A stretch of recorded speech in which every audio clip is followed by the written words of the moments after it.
Now, as howling winds echo across the snow-covered reaches of the wild Northwest, the Quaker Oats Company, makers of Quaker Puff Wheat and Quaker Puff Rice, the delicious cereal shot from guns, in cooperation with the Mutual Broadcasting System, present by special recording Sergeant Preston of the Yukon. It's Yukon King, swiftest and strongest lead dog of the Northwest, breaking the trail for Sergeant Preston of the Northwest Mounted Police in his relentless pursuit of lawbreakers. And King, on you, Husky!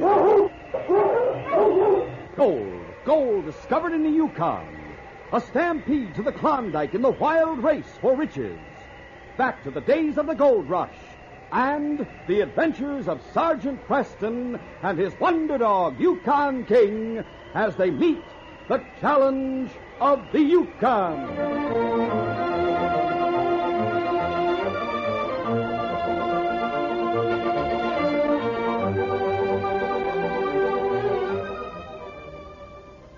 Our adventure will begin in just a moment. Is this your day for planning a big picnic or camping trip to the nearest park area? If it is, give yourself a summertime reminder about the dangers of forest fires. If everyone did his share about fire prevention, 10 million acres of valuable timberland would not go up in flames each year. Most of these fires, 9 out of 10 to be exact, are caused by well-meaning people who are careless for just a brief fatal instant with matches, cigarettes, or campfires. They forget the simple rules advocated by Smokey the Bear. Make sure that cigarette and pipe ashes are completely out. Crush them out with the heel of your shoe. When you use matches, break them in two after using. And when it comes to campfires, the best summertime insurance is water. Drown the fire and rake it over. Make sure it's out. And, as Smokey the Bear says, remember, only you can prevent forest fires. This message is brought to you as a public service.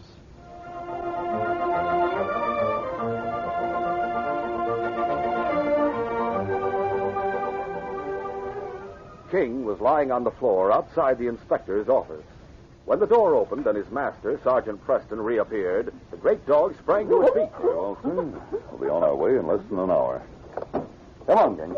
The supplies were already lashed to the sled, and the dogs were harnessed. It was time for them to hit the trail, but evidently there was to be a delay. No, King, this way, boy. We're stopping at Matt Hunter's office for a moment. He has a letter I promised to deliver to Greg Halloran at the Aztec mine as we go past there. King trotted beside his master down the street. When he entered Hunter's office, King realized there would be more talk before they started out. He settled down by the door to wait until his master had finished his business. Your letter ready, Matt? As soon as I see the envelope.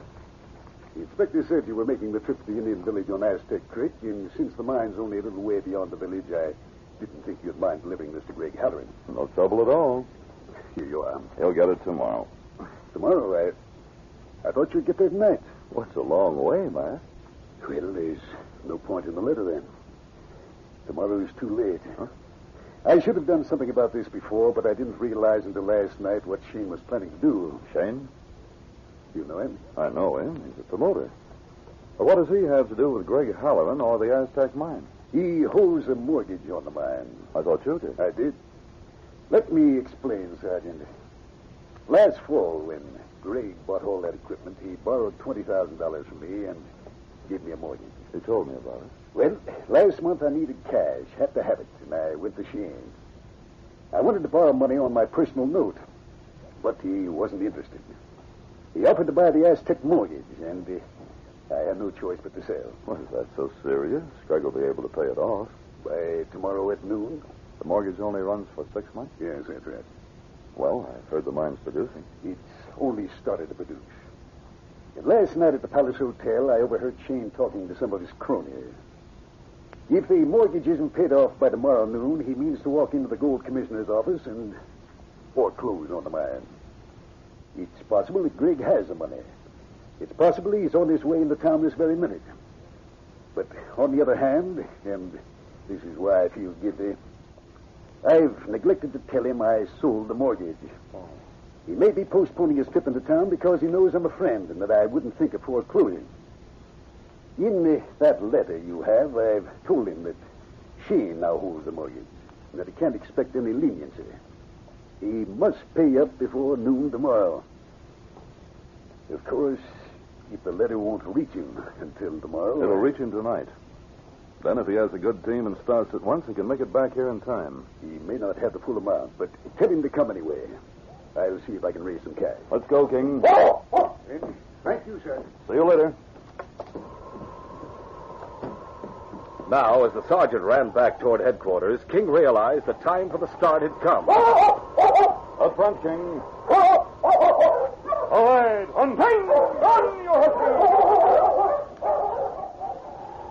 It was long after dark when they turned off the Klondike and onto the frozen surface of the Aztec.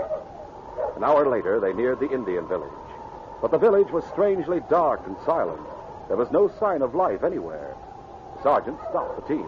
King! Strange, King. Village seems to be deserted. We'll have to investigate before we go into the mine. Since the chief's lodge just ahead there. The chief lived in a well-built log cabin, and as they approached it, King caught the scent of men inside. It was only a vague feeling of mistrust that made him growl. Still, the growl was enough to alert the sergeant, and as he kicked the door open, he sprang to one side of the doorway. Up with your hands, you're covered. You're wrong. I can see you. Impossible. Now come out of there in the name of the Crown. The Crown? Who are you? Sergeant Preston, Northwest Mounted Police. Oh, that's different. Come on, Jake. Right. Sergeant, we apologize. We had no idea. Thought you might be a trail robber. Or an Indian. Who are you two? My name's Ben Gate. I'm Jake Martin. What's your business? We're prospectors. Yeah. How do you happen to be here? We were just passing by. Our team and sled is at the edge of the village. We thought we might put up here for the night.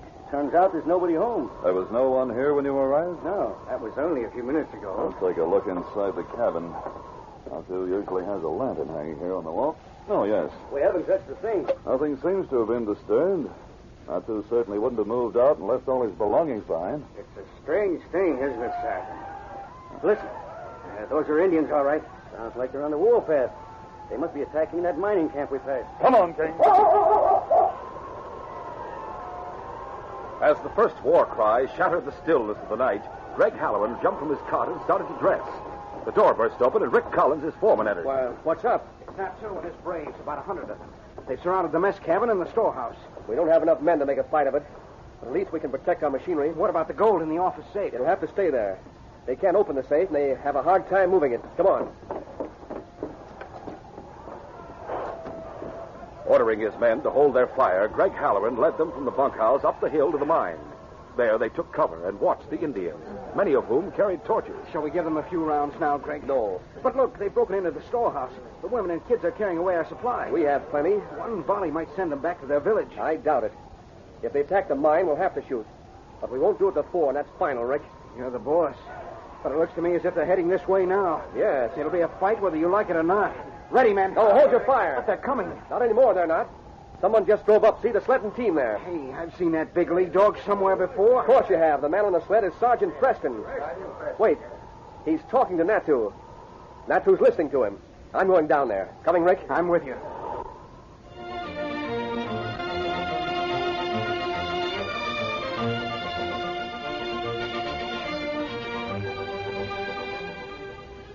We'll continue our adventure in just a moment. Say, why aren't you fellas and girls out at the ballpark these days, watching those home runs walloped into the grandstands, eating peanuts, popcorn, and hot dogs? Come out to the ball game as guest of a major or minor league team. All over the country, kids 12 years or younger are seeing major or minor league games free. All you do is bring mom or dad or another paying adult, and you get your free baseball ticket immediately inside packages of Quaker Puffed wheat, Quaker Puffed rice, and Muffet shredded wheat. You'll find 2 free baseball tickets inside Quaker Pack-O-10. Names of teams and dates are on every ticket. So be guest of your favorite team at the ballpark. Rush to the store with your mom and grab free baseball ticket packages of Quaker Puffed wheat or rice, Muffet shredded wheat, or Quaker Pack-O-10, which has 2 free tickets. The more packages of these delicious Quaker cereals you get, the more free baseball tickets you get.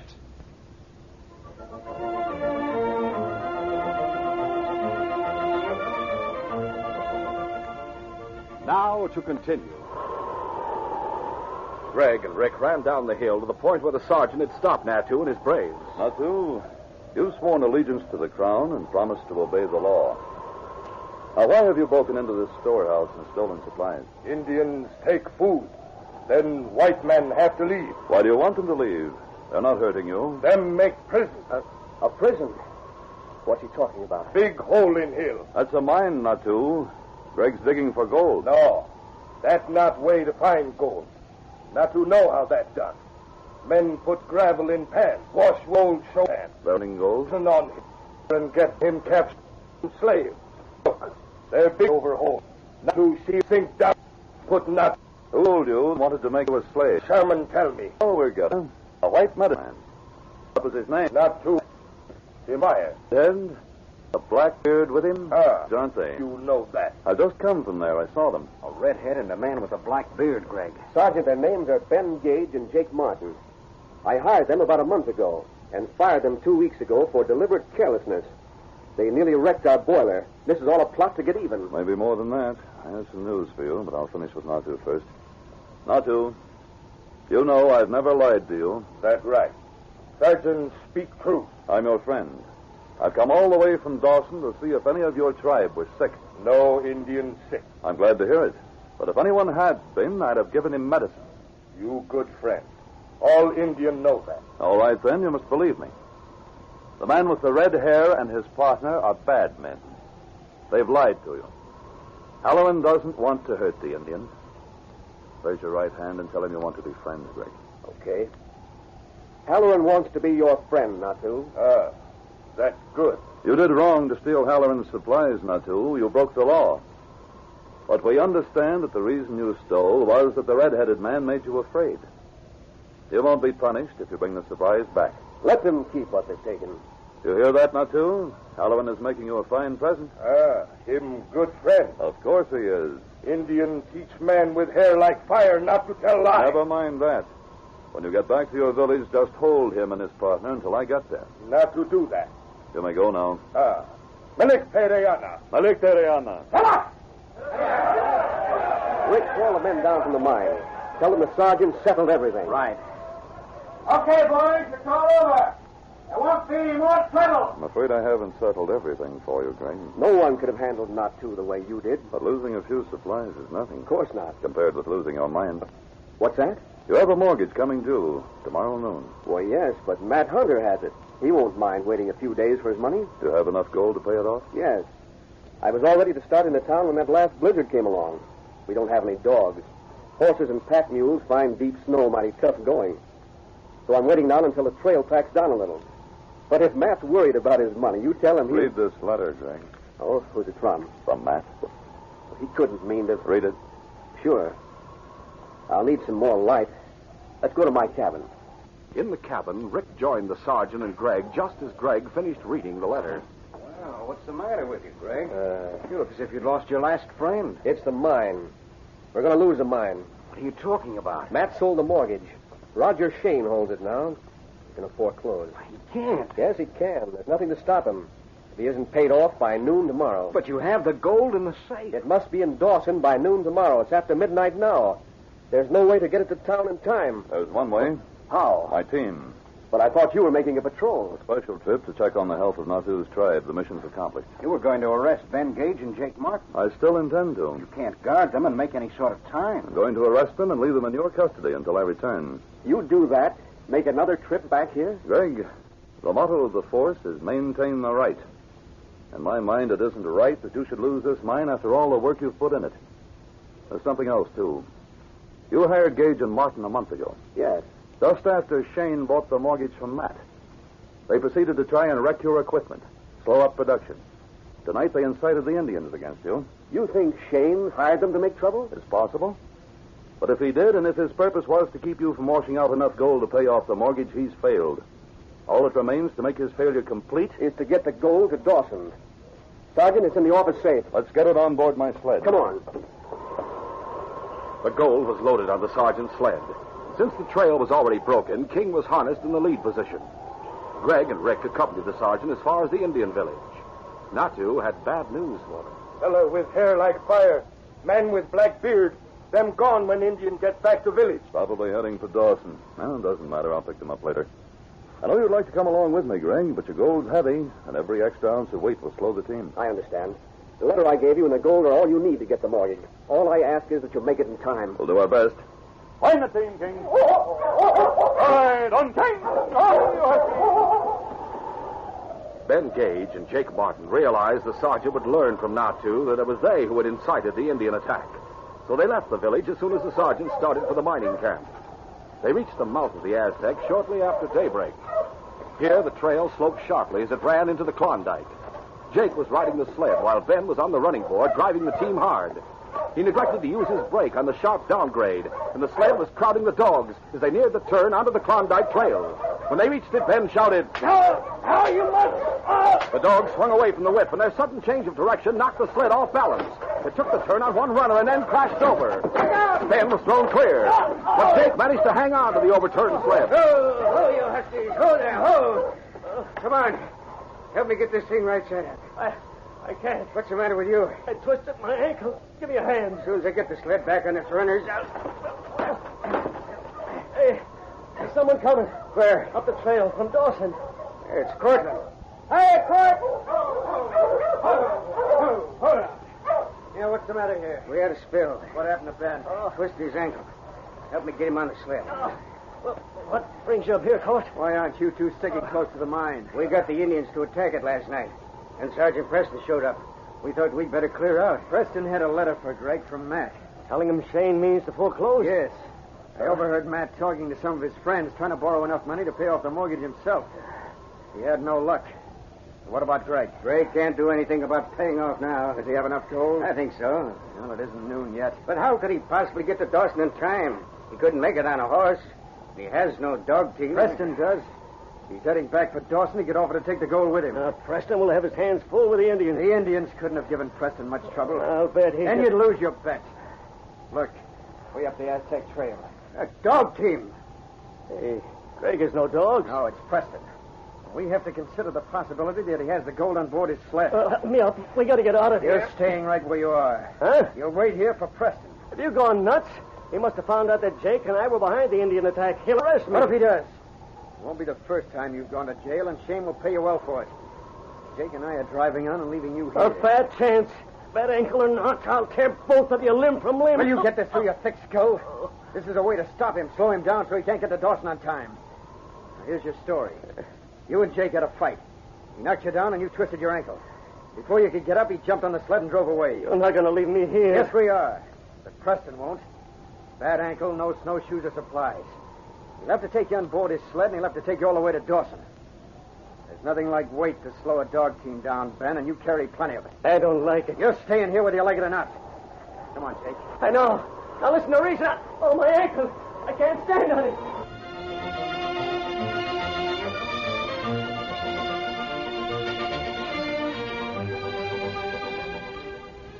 We'll continue our adventure in just a moment. The bases are loaded. It's the last of the ninth and 2 out. Here comes the pitch. He swings. And it's a grand slam home run. Be right there in the ballpark and see a grand slam home run. Come out to the ballpark this very week as guest of a major or minor league team. Walk right through the gate free if you are 12 years or younger and bring mom or dad or another paying adult. It's so easy to get a free baseball ticket. It's right inside a package of Quaker Puff wheat, Quaker Puff rice, and Muffet shredded wheat. You get 2 free tickets in Quaker Pack-O-10. The ticket tells you the names of the teams and the dates. Don't miss out on the fun another day. Bring the whole family. Remember, no mailing, no waiting. You can get as many free baseball tickets as you want. They're inside packages of Quaker Puff wheat or puffed rice, Muffet shredded wheat, or Quaker Pack-O-10. Get yours right away.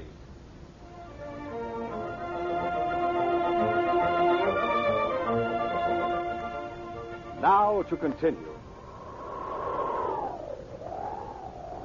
In spite of Ben's protest, Jake and Cortland drove on.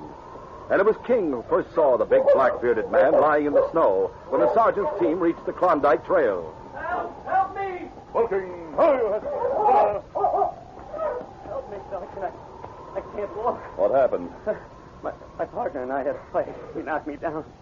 Then he drove off with the team and left me here to die. Honest, I can't walk. My ankle. You're under arrest, Ben. Yeah, that's okay. Take me to jail. Take me anywhere it's warm. What's the matter with your ankle? I think it's broken. No? We'll see. Oh! You're right. Your ankle is broken. It is? That surprises you. I was hoping it was only a sprain. You won't be able to walk for a long time. Don't leave me here, Sergeant. You must weigh nearly 250 pounds. Oh, please, take me with you. I'll die if you don't. That's true.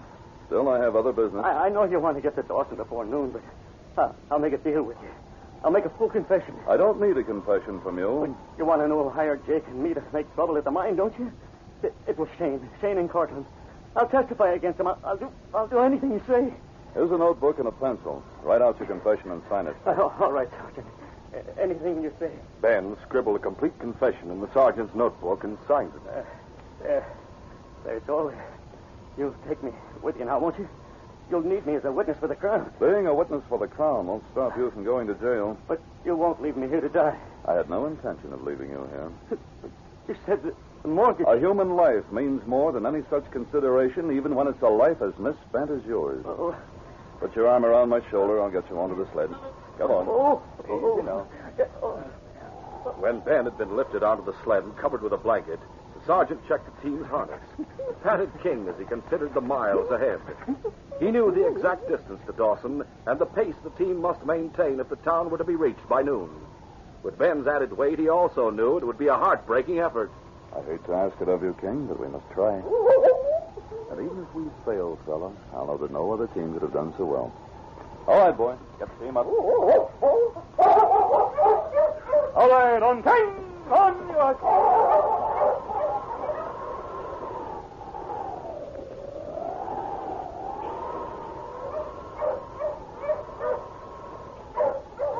At 10 minutes of 12, Jake and Cortland drove up to Roger Shane's office, just as Shane was leaving. Well, you're just in time. I have the mortgage in my pocket, and I'm on my way to the gold commissioners to foreclose. Is it 12 yet? 2 minutes out. Then he can't possibly make it. Who can't make what? Sergeant Preston.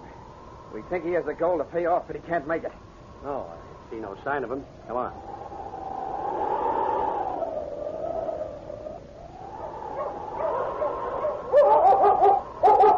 By the time the team reached the outskirts of Dawson, King was pulling most of the weight of the sled himself. His heart was close to bursting, and his breath came in labored gasps. But he knew the sergeant wouldn't ask the team to keep up such a pace unless the need were desperate. On, King. Only a little way now. They were heading down Front Street now, and King threw himself against the traces. Inspired by his example, the team matched his effort, and the sled picked up speed.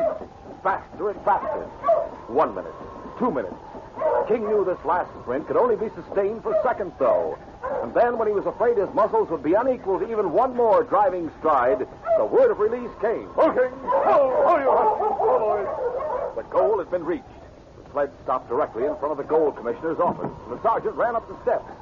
Shane was about to open the door. No need to go in there, Shane. What?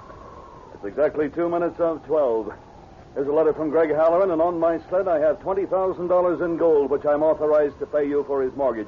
Hand it over. Now, wait. This letter... The gold's on the sled. I want the mortgage. Is that it? Yes. I'll take it. Thank you, Shane. Now we'll proceed to other business. All three of you, Shane, Cortland, and Martin, are under arrest in the name of the Crown. For what? Conspiracy to incite a riot and conspiracy to destroy property. How dare you accuse me of such a thing? Oh, me. I dare because you're responsible for the acts of your agents, and I have absolute proof. First, that Jake Martin and Ben Gage were your agents, and secondly, that they tried to wreck the machinery at the Aztec mine, and later incited the Indians to attack the mine. You'll march ahead of my team down the street to headquarters. You won't send me to jail. I may have to pay a fine, but that's all. Not quite. Your business depends on the trust people have in you. When they hear what you've done, you'll be finished. In Dawson and the Yukon. Let's go. All right. On to headquarters, King. But you can take it easy now, boy. You won the race and saved Greg's mine. This case is closed.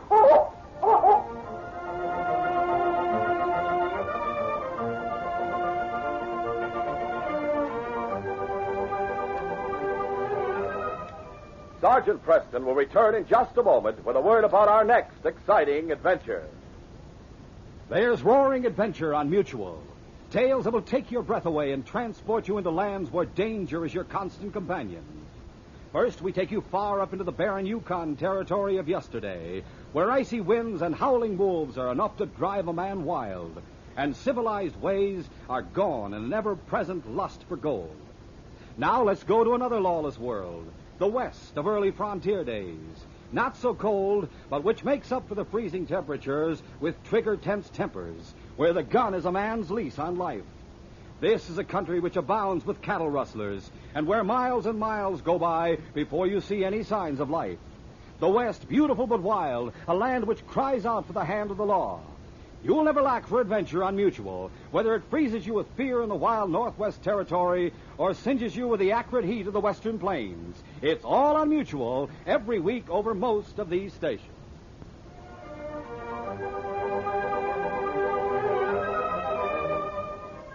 Sergeant Preston reported to headquarters for orders from Inspector Conrad. Sergeant, I understand you're leaving for Beaver City. That's right, Inspector. While you're there, see if you can't persuade Sam Baxter to either get out of the Yukon or put his gold in a bank. Where does Sam keep his gold? In his cabin. It's bait for trouble, perhaps murder. I'll do my best, Sam. When the Mountie arrives at Baxter's cabin, Sam has already been murdered by a man who wears a red parka. The killer knows that his own safety depends upon Preston's death. Be sure to hear this next exciting adventure.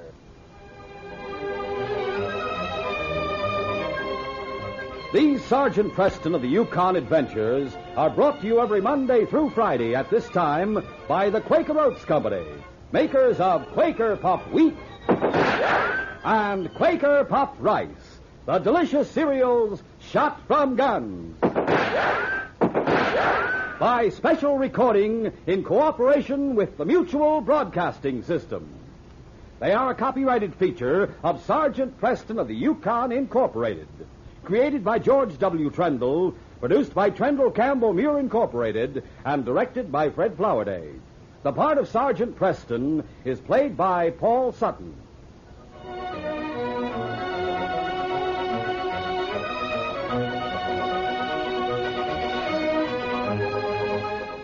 This is J. Michael wishing you goodbye, good luck, and good health from Quaker Puff Wheat and Quaker Puff Rice. So long. This is Mutual, Radio Network for all America.